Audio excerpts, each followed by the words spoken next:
नमस्ते and welcome back to new video. So आज हामी फ्लुइड मेकानिक्सको ड्र्याग एन्ड लिफ्ट च्याप्टरको अर्को भिडियो लिएर आएका छौँ, जुन एकदमै इम्पोर्टेन्ट भिडियो हुनसक्छ। अरूभन्दा नि अलिकति डिफ्रेन्ट कुराहरू, नयाँ कुरा चाहिँ यहाँ छ है। ढिला नगरिकन पहिले चाहिँ क्वेसन बुझौँ। A man of 90 kgf descends to the ground from an aeroplane भनेको छ। 90 kgf भनेको त्यसको चाहिँ लोड चाहिँ दिएको, वेट चाहिँ दिएको। यसलाई चाहिँ हामीले अब न्युटनमा चेन्ज गर्नुपर्ने हुन्छ, वेटमा चाहिँ चेन्ज गर्नुपर्ने हुन्छ है। Descends to the ground from an aeroplane with the help of parachute against resistant भनेको छ। अब प्यारासुट तल आइरहेको छ भनेदेखि रेजिस्टेन्स पनि त माथि रहल। यो फिगर चाहिँ दिएको थिएन है, उमा क्वेसनमा दिएको थियो नि। यो फिगर चाहिँ मैले क्वेसनहरू आफैले बनाउनु पर्ने हुन्छ है। यो against the resistance of air of density, एयरको डेन्सिटी कति दियो त 1.25 किलोग्राम पर मिटर क्युब दियो। The velocity of hemispherical parachute is 20 metre per second. यसको भेलोसिटी कतिले चाहिँ तल आइरहेको छ, 20 मिटर पर सेकेन्डले तल आइरहेको छ। Find the diameter of parachute. CD कति दियो त 0.5 दियो। सिडी भनेको कोफिसियन्ट अफ ड्र्याग है। अब वेट अफ म्यान कति छ त 90 kgf दिएको छ। 90 kgfलाई हामीले न्युटनमा चेन्ज गर्दा के गर्ने त 1 kgf भनेको 9.81 हो न्युटन हो। 90 kgf दिएको छ भनेदेखि 90 × 9.81 गरेर 882.9 न्युटन भनेर हाम्रो यसको वेट आउँछ। सक्यो एउटा काम। त्यसपछि भेलोसिटी अफ प्यारासुट भनेको मिटर पर सेकेन्डमै दिएको छ, जस्ताको त्यस्तै राख्ने। सिडी गिभन छ, रो पनि गिभन छ। Let diameter of parachute equal to D. हामीले डायमिटर डीलाई चाहिँ मान्यौँ, जे गर्दा नि तपाईँले डायमिटर डी मान्ने है। मैले चाहिँ डायमिटर डी लिएँ। अब यसको एरिया के हुन्छ त, के भनेको थियो हेर्नु त। यो भनेको छ डिसेन्ड भनेपछि the velocity of hemispherical parachute भनेको छ। स्पेरिकल भनेको भएपछि पाइडी स्क्वायर है, पाइडी स्क्वायर बाई 2 हुन्थ्यो। हेमिस्पेरिकल भनेको छ भनेदेखि यो हेर्नु त पाइडी स्क्वायर बाई 4 भने हामीसँग यहाँ फर्मुला हुन्छ। Pi D square by 4 metre square area हो भनेपछि यो हामीले चाहिँ फर्मुला हुन्छ हेमिस्पेयरको लागि है। अब हेर्नु त एउटा कुरा के बुझ्नुपर्ने हुन्छ भनेपछि यही कुरा नै मेन हो है यहाँनिर। When parachute of uniform velocity जुन u equal to 20 metre per second uniform velocity छ भनेर चाहिँ भनेको छ नि त अहिले हामीलाई।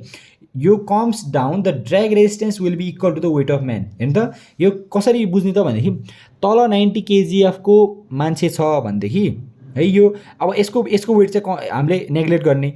जब हामी प्यारासुटको वेट चाहिँ नेग्लेक्ट गरेर आएको छौँ र त्यो चाहिँ एउटा कन्स्टेन्ट स्पिडले तलतिर आइरहेको छ है, त्यो मात्रै लाग्ने ड्र्याग फोर्स कति हुन्छ त भनेपछि मान्छेले चाहिँ जति तल त्यसले तानिरहेको छ त्यति नै माथि त एयरले पनि माथितिर ड्र्याग फोर्स लाउने हो नि त।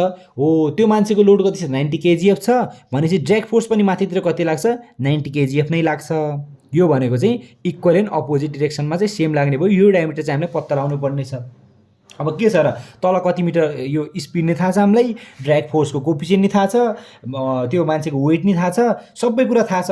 अथवा ड्र्याग भनेको नि त्यही हो, वेट भनेको नि त्यही हो। यो वेट भनेको ड्र्यागसँग बराबर हुन्छ। अनि ड्र्यागको हामीले फर्मुला हुन्छ भनेपछि ड्र्यागमा यो भ्यालु राखेपछि त हामीले आइ नै हाल्यो हो भनेपछि सबै फर्मुला नै छ, डेन्सिटी पनि छ, एरिया पनि छ भनेदेखि त यहाँबाट हाम्रो डी मात्र अननोन भयो।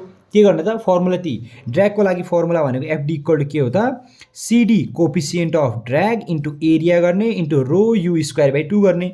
अब एफडी भनेको के त 82.9। किन मान्छेको वेट कति थियो, त्यो म्यानको वेट कति थियो 82.9 न्युटन थियो नि। 82.9 न्युटनले तर आइरहेको छ भनेदेखि ड्र्याग माथितिर कति लाग्छ त सेम लाग्छ भनेपछि ड्र्यागको भ्यालु कति हो भने 82.9 हुने भयो। यहाँनिर चाहिँ बुझ्नुपर्ने हो कोफिसियन्ट अफ ड्र्याग भनेको ड्र्यागको कोफिसियन्ट कति दिएको छ 0.5 दिएको छ, 0.5 दिएको छ इन्टु एरिया भनेको पाइडी स्क्वायर बाई 4 इन्टु रो भनेको एयरको रो भनेको डेन्सिटी भनेको 1.25 हो इन्टु यसको भेलोसिटी भनेको प्यारासुटको भेलोसिटी 20 स्क्वायर थियो अपन 2 छ। यहाँबाट डी मात्र अननोन भयो।